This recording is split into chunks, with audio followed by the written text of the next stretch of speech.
চট্টগ্রামের চন্দনাইশে BNP chairman ও প্রধানমন্ত্রী দেশ নেতা তারেক রহমানকে নিয়ে কটূক্তির প্রতিবাদে ঝাড়ু মিছিল ও মানববন্ধন কর্মসূচি পালন করেছে বাংলাদেশ জাতীয়তাবাদী দল বিএনপি ও এর অঙ্গ সহযোগী সংগঠনের নেতাকর্মীরা।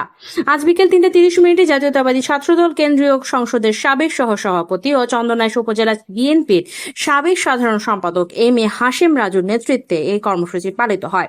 কর্মসূচিতে বক্তারা অভিযোগ করে বলেন, 1/11 এর কুশীলব গণতন্ত্রের বিরুদ্ধে ষড়যন্ত্রকারী এবং মুক্তিযুদ্ধের ইতিহাস বিকৃতকারী নব্য রাজাকার অলি আহমেদের সাম্প্রতিক বক্তব্য দেশবাসীর মধ্যে তীব্র ক্ষোভের সৃষ্টি করেছে। তারা এ ধরনের কটূক্তির তীব্র নিন্দা ও প্রতিবাদ জানান। পাশাপাশি কর্নেল অলিকে চন্দনাইশে অবাঞ্ছিত ঘোষণা করা হয়। বক্তারা আরো বলেন, দেশনেতা তারেক রহমানের বিরুদ্ধে পরিকল্পিতভাবে অপপ্রচার চালানো হচ্ছে, যা গণতন্ত্রের জন্য হুমকি স্বরূপ।